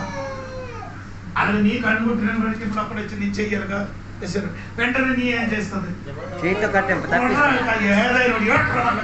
చేతితో పడితే ఇటు కాలుతో ఇస్తాడు. అలాగైతే దేవుని బిడ్డలకి ముట్టిస్తే దేవునికి ముట్టినట్టుగా. అలాగే నిన్ను తిట్టితే ఎవరికి తిట్టినట్టుగా, నీతో గొడవ ఆడితే ఎవరితో గొడవ ఆడినట్టుగా, నిన్ను హింసించి ఎవరికి హింసించినట్టుగా, నిన్ను ముట్టితే ఎవరికి ముట్టినట్టుగా. సోదరి మాట చెప్పి మాట సువార్త ప్రకటించినప్పుడు నేను ఇలా వాక్య పరివేసి నిలబడుతున్నారు. తాగేసి పుళ్ళు తాగేసి ఆడొచ్చి అప్పుడు లైట్ లేదు. ఆ కాలంలో లైట్ లేదు. పెట్రోమాక్స్ తెలుసా? పెట్రోమాక్స్ అంటే కిరోసిన్ వేసి గ్యాస్ పెట్టి వెలిగించిన దానికి ఏమేమి చెప్తున్నా? Gas light. అలాగే గ్యాస్ లైట్ ఇలాగా ఫ్రంట్లీ కట్టి నిలబడి వాక్యం చెప్తున్నారు. అది ఉన్నప్పుడు చిన్నది, అది ఉన్నాం చిన్నాడు. స్తోత్రం. వాక్యం చెప్పినప్పుడు ఆడు నన్ను కర్ర తీసుకొని వచ్చి కొట్టేది. కొట్టినప్పుడు నన్ను కొట్టేది కానీ ఎక్కడ తగిలింది? ఈ గ్యాస్ లైట్ తగిలింది. గ్యాస్ లైట్ పగిలి దానిలున్న కిరోసిన్ అగ్ని అప్పుడు పాండి కాదు, అప్పుడు పాండి లేదు నాకు. ఏమంటే పంచి మీద పడింది. పంచి కలిపి వెంటనే అది చేశాడు, చేతితోనే ఆపేసాడు. బాకి ఉన్న విశ్వాసులందరూ పాల్గొలేదు. నేను ఒక పాస్టర్, నా భార్య అజిత్ తప్ప వేరే ఎవరు లేదు. దేవుడు నేను ఆయనకేం చెప్పలేదు. వేరే ఒక మనిషి వచ్చి ఎందుకడ ఆడు దేవుడు పిలుస్తున్నారని ఎందుకు అడుగుతున్నారు నేను కూడా అని చెప్పుకొని ఆయనకి తీసుకొని వెళ్ళారు. ఒక్క వారం తర్వాత ఏది చెయ్యితో నిన్ను కొట్టేరు అదే చెయ్యి తన సొంత కొడుకు ఏం చేసిన పెద్ద కత్తితో నిన్ను కుడి చెయ్యి ఏమైంది? నరికి హాస్పిటల్ అన్ని వచ్చి బాగుండిన తర్వాత తాగకుండా ఒక రోజు నేను నడిచి వెళ్తున్నా. 2 నెలల తర్వాత నడిచి వెళ్ళినప్పుడు నన్నే చూసి దేవుని కుమారుడా అని పిలిచి ఇలాగ రెండు చేయలేదు. ఒక్క చేయి ఇలాగ పైకెత్తి అప్పుడెంత పిలిచారంటే ఆయన చెప్పరు, మైక్లో కూడా చెప్పడానికి కావాలి. తొలి తాగిసి నన్ను కొట్టడానికి వచ్చినప్పుడు ఎలాగా పిలిచారు? ఆ పిలుపు కాదు, ఇప్పుడు ఎలాగా పిలిచారు? ఆడికి అర్థమైంది దేవదాసునికి కొట్టిన కాబట్టి దేవుడిని చెయ్యి ఏం చేశారు? ఇంకా ఎవరికి కొట్టకుండా నీ చెయ్యి ఈయన తీసుకున్నాను. నేను ఇదొక్క ఉదాహరణ కాదు, ఓల్డ్ ఉదాహరణ ఉంది చెప్పడానికి. స్తోత్రం కలిగిన గాక, గట్టిగా నన్ను కొట్టడానికి వచ్చిన సైకిల్ ఏం చేశారు?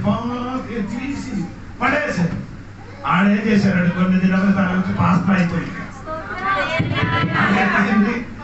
పాస్తా అవలేదు అనుకో, మట్టి లేకపోతుంది. పాస్తా ఆయన కాబట్టి బ్రతికిపోయింది ఆయన. పాస్తా అవలేదు అనుకో, మట్టికి కలిసిపోతుంది. నేను వాక్యం పట్టుకొని చెప్పబోతున్నారు దేవునికి స్తోత్రం. ఈ దైవజనుడు అయితే మనం చదివిన వాటిలోకి తిరిగి చదివించి వినిపించి మాట చూస్తున్నారు. 1 తిమోథెయుసు పత్రిక 6:11 అదే నేను చెప్తున్నాను. మనం చదవని నేర్చుకున్న విషయం. దైవజనుడా నీవైతే వీటిని విసర్జించి నీతిని దైవజనుడా దైవజనుడా అన్నాడు. పదం ఉంది అక్కడ, అదే చదవలేదు. దేవునికి స్తోత్రం. నేను చెప్పాను కానీ నేను చెప్పడం కాదు, నీ పని అది. నేను చెప్తుంది నీ చదవండి. దైవజనుడా మనకున్న పేరండి దైవజన. బైబిల్ 7:8 7వ మనుష్యుడు ఎవరండి? దైవజనుడా. మమ్మల్ని ముట్టితే ఎందుకు? మన దైవజనుడు ఆయన కాబట్టి, దేవుడే ఆయన కాబట్టి. స్తోత్రం. కానీ వెంటనే ఏం జరగలేదు అనుకొని నిరాశపడకూడదు. మనము సోల్ పౌడర్ చేస్తున్నారు కదా పాతకాలంలో. అది వేసినప్పుడు ఈ చివరికి ఏమంటే సోల్ చెప్తారు, నా మీదకి రాలేదు నీ మీదకి వచ్చాను. తిరుగుతున్నారు రా నైనా. ఏమవుతున్నారు? ఆ తిరగలు ఏమవుతున్నారు? ఆడిస్తున్నారు. ఒక్కడు మీదకి అలాగా తిరిగి ఆడికి కూడా ఆడించి నీ మీదకి కూడా వస్తాడర్రా నైనా. నీ లోపల ఉన్నారు కాబట్టి. అది బైబిల్ ఉంది వాక్యం. దేవునికి స్తోత్రం. ఇలాంటి మాట ముగిస్తున్నారు. దైవజనుడు దైవజనుడు అయిన కాబట్టి మనం కూడా దేవునికి దైవజనుడుగా ఉన్నాం. మనకు ఎదిరించిన వాడు దేవునికి ఎదిరించినట్టుగా, మనకు తిట్టిన వాడు దేవునికి తిట్టినట్టుగా, మనకు విరోధంగా ఎవరు ప్రవర్తించున్నారో అది దేవునికి విరోధంగా ప్రవర్తించినట్టుగా. ఈ రాత్రి వాక్యం తెలిసిన వాడు దేవునికి తప్పు వారు నాకు ఎదురుగా ఎన్నో చేస్తున్నారు. చేసిన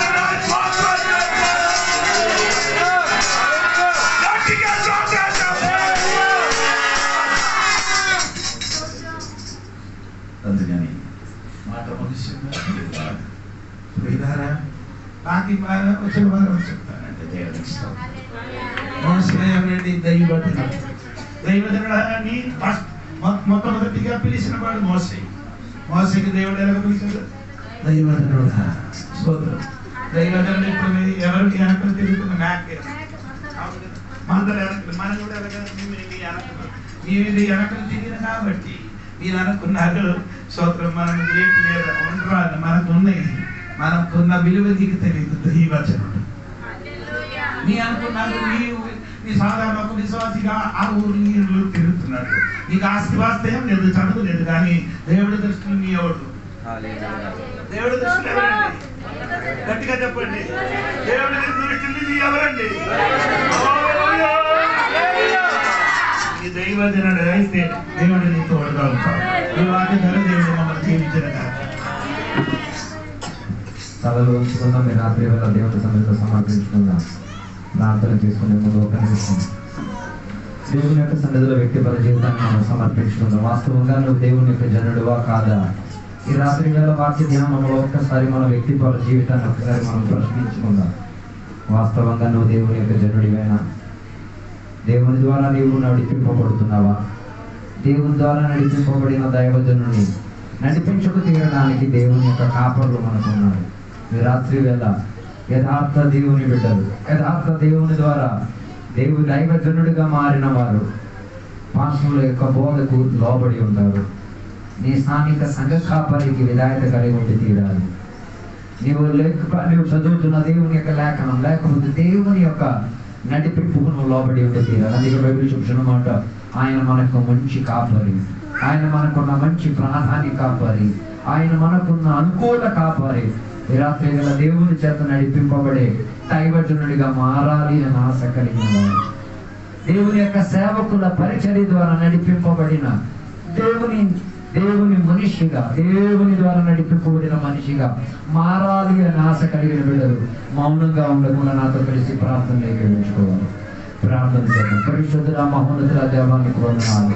ఈ రాత్రి వేళ దైవజనుడ అన్న టాపిక్ ద్వారా మాతో మాట్లాడినందుకు స్తోత్రం. దేవదేవ నీవు మాకు కాపరిగా ఉన్నారు కాబట్టి స్తోత్రం అయ్యా. మా మీదకి ఎన్ని దాడులు వచ్చినా, ఎన్ని ప్రయాసాలు వచ్చినా, ఎన్ని ఇబ్బంది కలిగిన చర్యలు వచ్చిన దేవ దైవజనులకు కాపాడి తీరడానికి దేవుడు తిరిగి వచ్చిన దేవుడు అని వాక్యం సెలవించబడింది. దేవ మేము శ్రమలు అనుభవించేది లోకంలో మాకు శ్రమలు ఉన్నాయి, క్రైస్తవుడిగా మాకు రెండు రీతిగా శ్రమలు ఉన్నాయి. కానీ వాటి మధ్యలో కూడా దిగి రాగలిగిన దేవుడు మాకున్నది కాబట్టి, ఆయన మాకు మంచి కాపరిగా ఉన్నవాడు కాబట్టి, ఆయన ప్రధాన కాపరిగా ఉన్నాడు కాబట్టి, ఆయన నడిపించుతున్న కాపరిగా ఉన్నాడు కాబట్టి ఏ రీతి కలిగిన కీడు హాని మనకి జరగదు. రాత్రి వేళ దేవుని ద్వారా నడిపింపబడే బ్రతలుగా మారి తీరాలి. రాత్రి వేళ అలాంటి ఒక నిర్ణయంలోకి వచ్చి తీరడానికి దేవ సంఘ బిడ్డలకు అందరికీ సహాయం దయచేయమని కోరుచున్నాం. రెండోదిగా దేవుని యొక్క కాపరుల ద్వారా, సంఘ కాపరి పాస్టర్ గారి ద్వారా నడిపింపబడే వారిగా ఉండి తీరాలి. ఈ పాస్టర్ గారికి నువ్వు లోబడి తీరాలి. ఈ పాస్టర్ గారు చెప్పిన మాటలకు, సలహాలకు నువ్వు లోబడి, నీ ఇష్టం నీకు నచ్చినది చేయడానికి కాదు, నీకు నచ్చినది దేవుని యొక్క సేవకుడు చెప్పేదాని ప్రకారంగా నడవడానికి ప్రయత్నం చేయాలి. ఆ దేవుని యొక్క సేవకులు మీకు బోధించిన వాక్యోపదేశం ద్వారా నడవాలి. దేవుని యొక్క ఆత్మీక దేవుని యొక్క పరిచర్య చేసిన దేవుని యొక్క అభిషేకులు ఏ రీతిగా నిన్ను నడిపిస్తున్నారు, ఏ సంఘములో నిన్ను నడిపిస్తున్నారు, ఏ సంఘములో నీకు వాక్యం బోధిస్తున్నారు, ఏ సంఘములో ఉన్న కొడుకులను ఉన్నావు, అక్కడున్న కాపరికి నువ్వు లోబడి తీరాలి. ఈ కాలంలో అనేకులు దేవుని యొక్క సంఘ కాపరికి లోబడకుండా వారికి నచ్చింది, వారికి తోచింది అన్న రీతిగా నడిస్తే అమ్మా నువ్వు తప్పిపోతావు, అమ్మా నువ్వు సాతాను చిక్కుల్లో పడిపోతావు, అన్నో నిన్ను నరుకు తీయడానికి బైబిల్ సెలవించిన మాట. సాతాను వచ్చేది దొంగిలించడానికి, సాతాను వచ్చేది చంపడానికి, సాతాను వచ్చేది నాశనం చేయడానికి, సాతాను వచ్చి నీ ప్రాణాన్ని తీసుకోవడానికి. అలాగైతే నువ్వు మంద నుంచి చిక్కుల్లో నుంచి పారిపోయావు అనుకో, నువ్వు పడేది ఎవరి చేతిలో తెలుసా? తోడేని చేతిలో పడేది. రాత్రి వేళ తోడేని చేతిలో పడకుండా ఉండడానికి నువ్వు దైవజనుడిగా ఏం చేయాలి? దైవ సేవకుని యొక్క మాటలు విని తీరాలి. వారి యొక్క కాపరితనంలోకి రాత్రి వేళ వచ్చి తీరాలి. ఈ రాత్రి వేళ పరిశుద్ధాత్మ దేవుడు మీతో మాట్లాడుతున్నాడు. ఏదైనా రీతిగా నీ దైవజనుడికి వేదన కల్పించుంటే, ఆయనకి కన్నీరు కార్చేంతటిగా ఏదైనా ప్రయత్నం చేస్తుంటే ఈ రాత్రి వేళ క్షమాపించుకో. కన్నీటితో దేవుని సన్నిధిలో మా సేవకుని దగ్గరికి వెళ్ళి క్షమాపించడానికి చెప్పు. అయ్యా తప్పు చేశానయ్యా, నీ మాట వినకుండా దూరం అయిపోయాను, నీ మాటగా నేను చొరకగా చూశాను, నన్ను క్షమించు దేవా, నన్ను మన్నించు దేవా. ఈ మాట చెప్పగానే నీ జీవితంలో గొప్ప మార్పులు జరిగి తీరుతాయి, నీ జీవితంలో గొప్ప విడుదలలు జరిగి తీరుతాయి, నీ కొన్ని రోగాలు చికిత్స పొంది తీరుతాయి, నీ జీవితం బాగుపడతాయి, నీ కుటుంబం చక్కగా తీరుతాయి, నీ ఆత్మీక జీవితం శుభప్రయాణంగా మారి తీరుతాయి. ఈ రాత్రి వేళ వాస్తవంగా క్షమాపణ అడగడానికి మనసు కలిగి దేవుని బిడ్డలుగా దైవజనుడిగా మారి తీరాలి. ఈ రాత్రి వేళ దేవా, మేము ఎవరికైనా కీడు చేస్తుంటే, ఏదైనా సేవకుల పట్ల కీడు చేస్తుంటే, ఏదైనా సేవకుల యొక్క మాట ధిక్కరించుంటే, ఈ రాత్రి వేళ నొందింపుకొచ్చున్నాం, మమ్మల్ని క్షమించదేవా. నీ రక్తం ద్వారా కడుగుమయ్యా, నీ వాక్యం ద్వారా మమ్మల్ని శుభ్రపరచుమయ్యా, నీ ఆత్మశక్తి ద్వారా మా జీవితాన్ని నవీనపరచయ్యా. అలాగే ఈ రాత్రి వేళ చేయించినందుకు స్తోత్రం దేవా. అలా చేసినందుకు కొందరే శరీరంలో నుంచి రోగాలు విడిచిపోతున్నందుకు స్తోత్రం, మానసిక ఒత్తిడులు విడిచిపోతున్నందుకు స్తోత్రం, కొన్ని శాపాలు విడిగిపోతున్నందుకు స్తోత్రం, కొన్ని దుర్వాసనలు విడిచిపోతున్నందుకు స్తోత్రం, కొన్ని దుస్వభావాలు విడిచిపోతున్నందుకు స్తోత్రం, కొన్ని పాపం క్రియలు నాశనమైపోతున్నందుకు స్తోత్రం, కొన్ని నరకపు బలము బద్దలైపోతున్నందుకు స్తోత్రం అయ్యా. అలా విడిపింపబడిన దైవజనులు తయారవుతున్నందుకు స్తోత్రమయ్యా. అలాంటి ఒక దైవజనులు ఈ కాలములో పెరిగి తీరడానికి మమ్మల్ని సహాయపరచండి దేవా. ఈ రాత్రి ఈ వాక్యోపదేశం అందరి జీవితాల్లో గొప్ప విడుదల జరిపించినందుకు స్తోత్రమయ్యా. ఇదేవో ఇంతసేపు వాక్యం ద్వారా మా అందరితో మాట్లాడినందుకు స్తోత్రం. ఈ వాక్యాన్ని ఆలకించిన ప్రతి బిడ్డల యొక్క జీవితంలో దైవజనుని యొక్క లక్షణాలు చిత్తీరులుగాక. అలాగ నేను నడిపించి తీరడానికి కృపావాత్సల్యం మాకు దయచేయండి. దీవెనలతో నింపినందుకు స్తోత్రం, సహాయపరిచినందుకు స్తోత్రం. యేసు నామములో అడిగి వేడుకున్న పరమ తండ్రి.